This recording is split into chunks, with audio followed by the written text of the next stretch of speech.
Chapter 4. The Date. The next day, Friday, was a beautiful day, the polar opposite of the overcast Thursday when I first met Ava. The sun was shining, and the air was pure, cleansed and fresh from the previous day's rain. As lunchtime rolled around, I quickly logged off my computer, jumped in the shower, and put on my favorite light blue shirt and dark blue jeans, and set out for Willow Creek Park to go see Ava. As I approached the gazebo, butterflies and all, I could see Ava and her two friends sitting on the grass, on a blanket. I also noticed two other guys sitting there. I was so nervous I felt like I almost had to remind myself how to walk. Putting one foot in front of the other never felt so difficult, but I did it. "Hey everybody," I said, standing above them. Ava looked, again, perfect. Her skin was glowing, free from any chalky makeup. Her slightly baggy clothes had earthy tones that complemented her raw beauty. "Hey, hello, hey, what's going on?" they all said with similar genuine smiles. A silence befell. I wasn't sure whether to sit down. Sensing my nerves, Ava interjected. "Would you like to go for a walk, Chris?" "Yeah, sure, absolutely. If everybody doesn't mind." "Bring her back in 45 minutes, her friend said, smiling. "We are leaving today." As Ava and I set off walking, I immediately inquired about her departure. "You're leaving today?" I said. "Yes," she sighed. "Rumspringa is officially over." "Rumspringa? What is that?" I said. "Well, it's when young people in our community get to go outside the community and explore the outside world. We do this for 4 months. Then we have to decide, commit our lives to the Freedomites, or break free and join society. You see, our warden, Mr. Armstrong, he wants us to make an informed decision before we commit to being rebaptized and joining the Freedomites forever. Also," she continued shyly, "this is a time for us to grow our community and bring back husbands and wives. My friends back there, Anna and Leah, they met those two men, Brad and Steve. They're hoping to bring them back to marry them. You see, me and my friends, we're all 21 years old. We're ready for husbands and children now. Me, I want 7, she said with a smile and dreamy eyes. So I have to start soon, she concluded half-jokingly. "So, hold on here a second, Ava. You're telling me that, after seeing the outside world and all that it has to offer, you'd still want to go back to your small town? There's so much opportunity here in the city, so many job opportunities with good companies, so much to see and do. You've only been here for 4 months, I questioned. "Well, after seeing the outside world, my warden, Mr. Nick Armstrong, he was correct. The outside world is sin and degeneracy. I found most people to be rude and unwelcoming. Alcoholic poison is promoted and sold everywhere. The young women are dressed like Jezebels. People live in these concrete structures with no nature around them. The food is farmed by people I don't even know.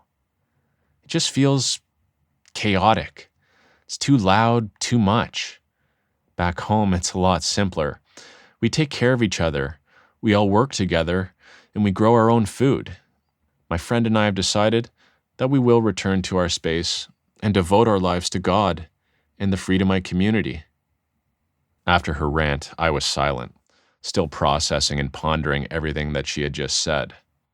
She spoke with conviction, but her answer had a bit of a preachy quality to it.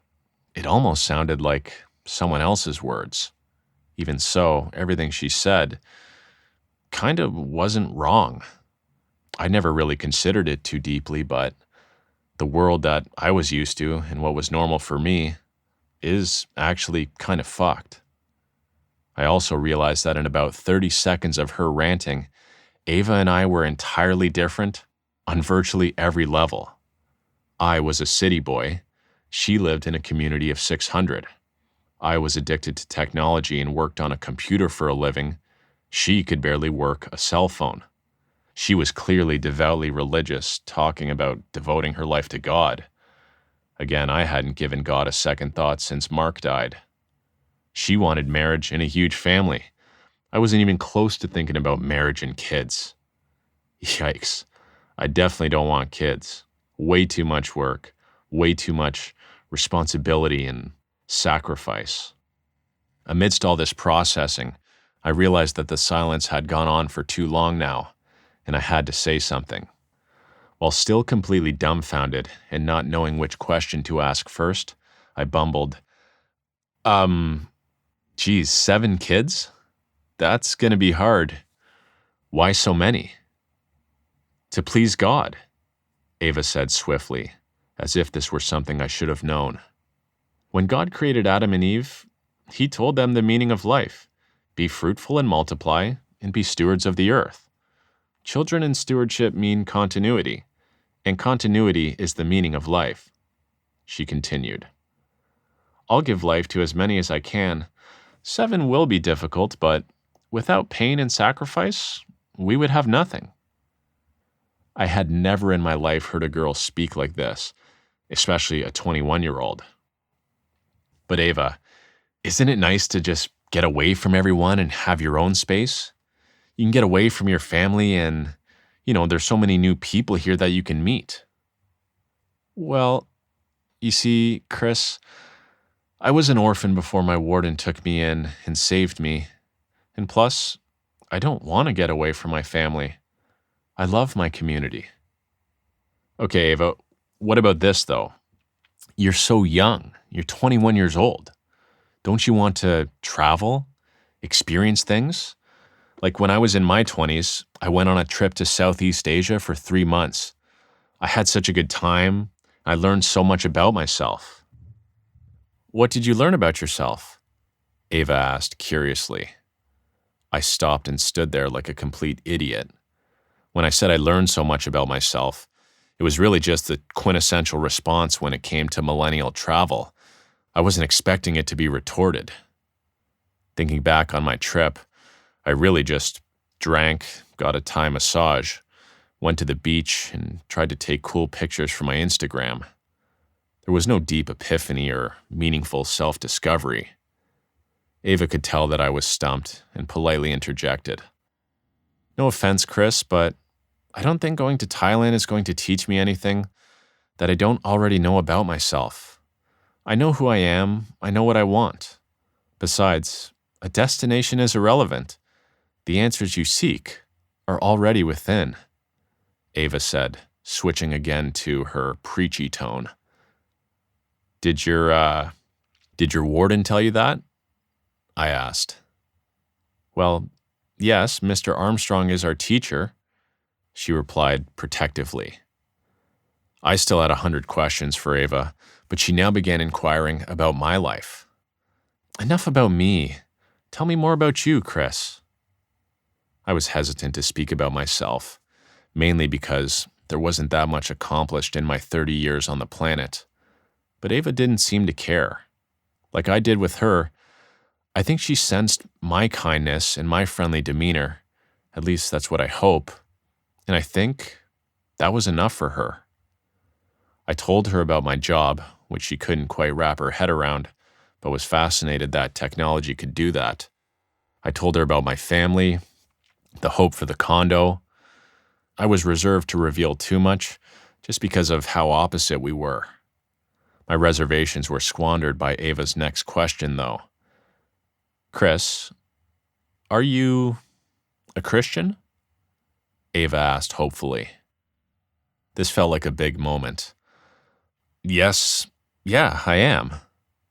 I lied. I have all my sacraments. I went to Catholic school. Oh, thank God, said Ava. I could tell that this was a big deal breaker for her. I was taken aback by this, and honestly, I was a little bit offended. So what if I wasn't Christian? I'm still a good person. What kind of person doesn't date someone because of their religion? I figured I would test the waters a little bit.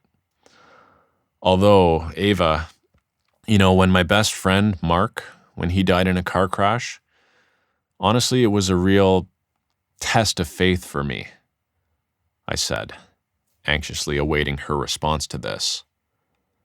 Oh God, Chris, I'm so sorry. I know how you feel. My parents were killed when I was just 6. Growing up, I too struggled to reconcile this, but Master Armstrong explained everything to me. He told me that bad things happen to good people because of God's greatest gift to humanity: free will. We have a God that loves us so much, He gave us autonomy and the freedom to choose.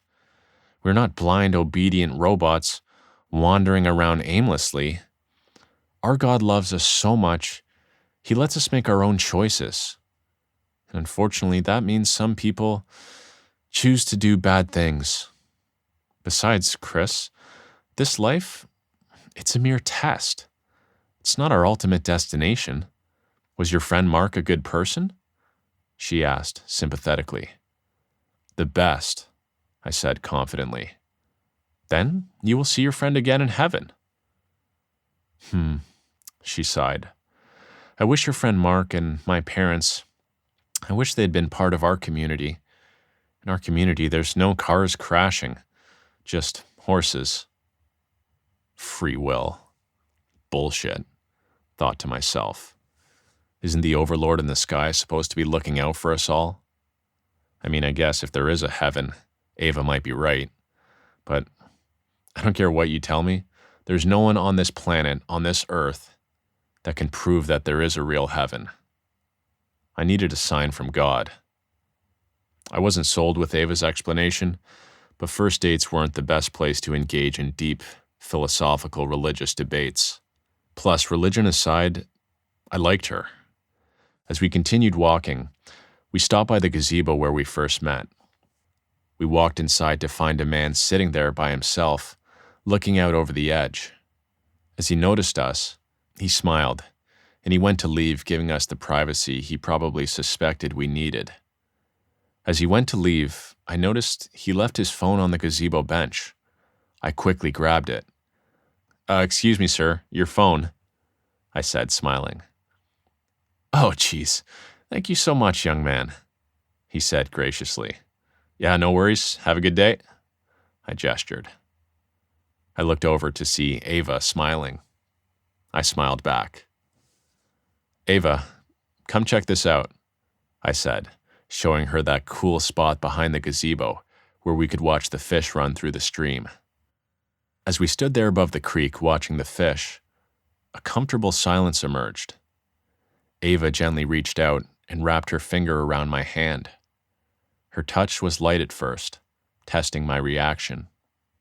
Wow, what a feeling. I squeezed her hand in return, and her grip now became more confident. We looked at each other and smiled, sharing an unspoken understanding.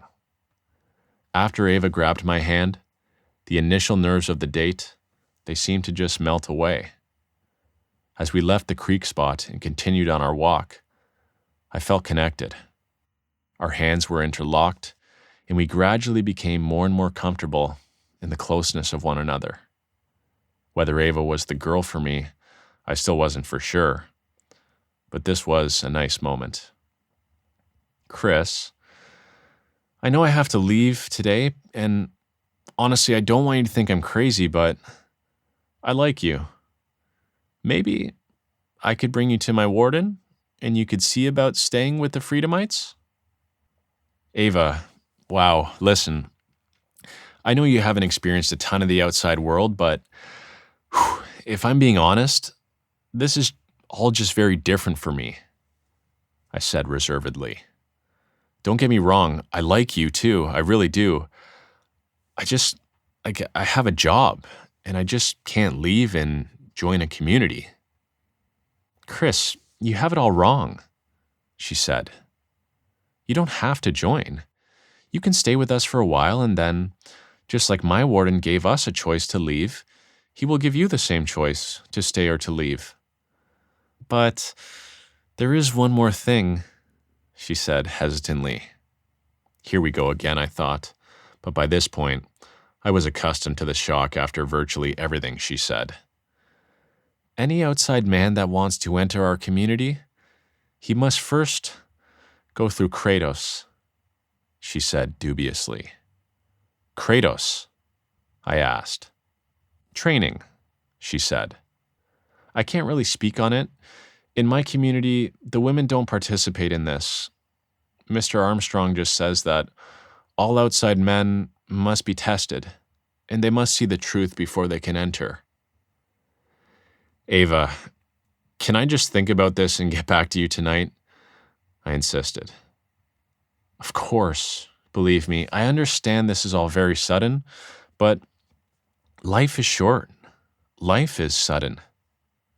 As Ava and I circled back to her friends, she formally introduced me to everybody. After a brief chat, I had to get back to work.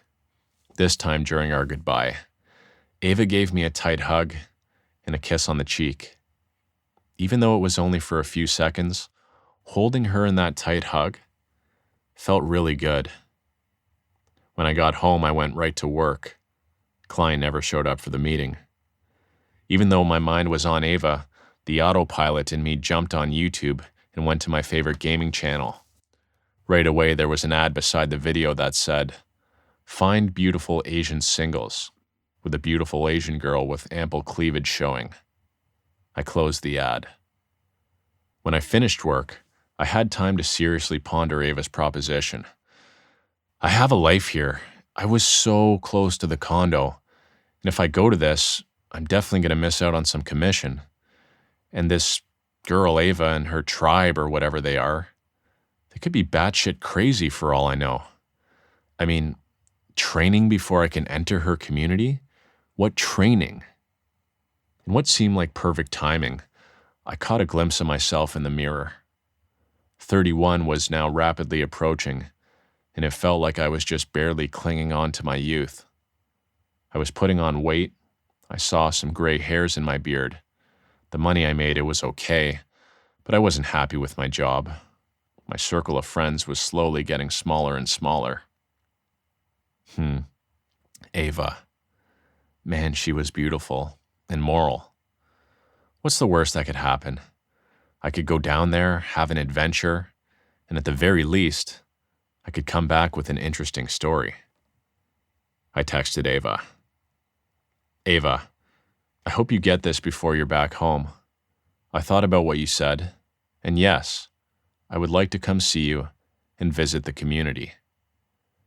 An hour later, a notification popped up on my phone.